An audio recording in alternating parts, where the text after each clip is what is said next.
Some of the oldest Sims 4 meshes have not aged well, and I've picked out one of them today to completely redesign and give a lovely little makeover to. We're talking about a brand new mesh, high resolution textures, a little bit of slot manipulation as well to create something which is modern and is more in line with the current Sims 4 packs. Last time we had a look at the mega bookcase and I thought, why not continue that trend? Today we are looking at the mega desk. Overall, it's a pretty solid mesh, but there are some things that I think we could improve upon. Some little tweaks here and there to bring things up to a more modern standard. As some of you said in the last video, the mega set is actually supposed to be more rustic and a little bit chopped up, a little bit not very nice, not perfect, imperfect, if you will. So what I'm going to do is use this set as inspiration, as my reference, and build upon it and put my own little twist on it. All right, let's not waste any more time. Let's get started with the mesh. Okay, so here we are in Sims 4 Studio. We've set our mega desk as like our base mesh. We're going to export the base mesh and put it in Blender. This is what we're working on right here. I want the style to be consistent, so you can see I've dragged in my coffee table from last time, or the time before that even, and I'm using that to set my proportions. Now, obviously, a desk is slightly higher than a coffee table, but I like the vibe. I like the consistency. And I know Sims players love having big, complete sets, so this is why I'm starting like that. I want to incorporate some drawers, but in a slightly different way. I like drawers underneath, as if they're under here. So I wanted to add some of them by setting that face down, insetting a couple of drawers and pulling them out. Now, if you remember our bookcase, we had those rounded inset handles. So I did exactly the same thing here. Well, pretty similar, not exactly the same vibe, different like method, I guess you could say. And I'm already starting to get here with this. Now we've got this top section on the original desk, which I want to kind of make in my own way. The way it is on the back of the original mesh, it's all just one piece of wood, and it just feels a bit weird. So what I'm going to make here is a platform. You know, you get those things on your desk with the stilts, you can pop it on, you can put your monitor on there. We got that, but instead of putting your monitor, you can put your bits on there, you know, your books and all that kind of business. We're putting slots up there as well, medium and small. Have a look at that in a minute. Now, underneath, I had this idea for incorporating these like fabric boxes. You know what I mean? Like sometimes you get them on shelves, like IKEA-esque. And I was like, okay, well, what if I make those and slot some of them underneath that platform? I thought that'd be really, really cool. Here I am just kind of trying to figure out the right way to get a handle. I had to look at some reference. You might have seen me pause for a minute there. I had to have a look because my brain could not figure out how they looked. We're doing a little bit of an array modifier here, so I've got 5 of them equally spaced. I'm separating each one though. I don't want this to be perfect. I want slight imperfections, as if they've been used, as if they've been lived in, I guess. So I'm selecting them and I'm rotating them ever so slightly. Moving the shadow mesh underneath as well. Obviously, the feet are in a different position. It's wider. We've got to change all that up a little bit. And then when you're finished with the mesh, I'm pretty happy with this. Right now, we need to do our UV work. Okay, so that's marking seams so we can cut down the mesh, lay everything nice and flat, and then it's easier to texture. Well, really, it's the only way you can really texture. You need everything to be nice and flat. 3D to 2D. These little boxes, for some reason, were giving me the runaround. I couldn't figure out how I wanted to cut them. Normally, if it's a cube, you can just like do a couple of cuts and away you go. But because I decided to bevel them to make them kind of rounded and softer, that was giving me a little bit of an issue here. Couple of extra little bits and pieces here. The drawers were giving me the runaround as well, so I had to go through and change that. Checking the legs, saving, open up Substance Painter, away we go, time to texture. Beautiful, here we are in Substance 3D Painter. First off, get the mesh in, beautiful. We then do a bake, we click on that croissant, and it bakes all the lighting data, gradient data, positional data on it. It's wonderful, makes everything look nice and deep, a lot of detail.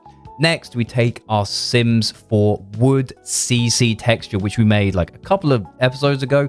We pop that on here. Consistency is key in the texture if you're making sets. Make sure you are making smart materials so everything can kind of like transfer over nicely.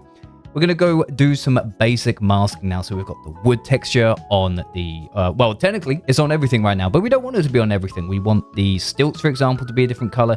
We need the fabric boxes to be a different color as well. And then we want the handles of the fabric boxes to be different on top of that, okay? I think we even changed the drawers as well if we have a little look here. I am watching this kind of after the fact and doing a little bit of commentary on it. But yeah, what are we working on now? I think we're going to add some edge highlight. Okay, yeah, so I don't do this on all my meshes, but if you have a look in the Sims 4, some of the meshes have this really, really subtle kind of like edge wear to them. I'm using a smart mask with just like a bit of a gray, and I'm lowering the opacity to kind of achieve that look. Here we go.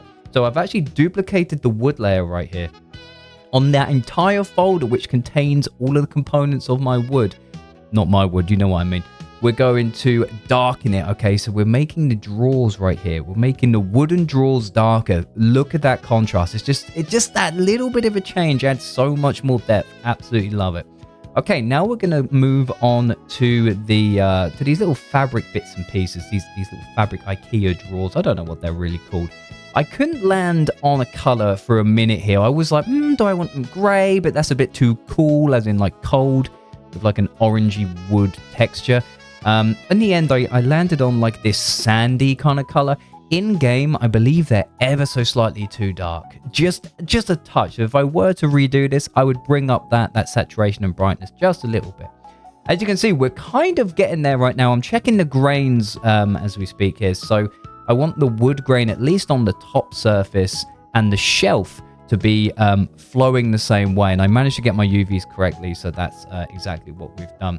I think at this point, I was looking at the fabric and I'm thinking to myself, oh, we can add a little bit more depth here. So I've added another smart mask. There's actually a built-in smart mask in Substance for fabrics. It's hit and miss. It's not quite Sim style, in my opinion.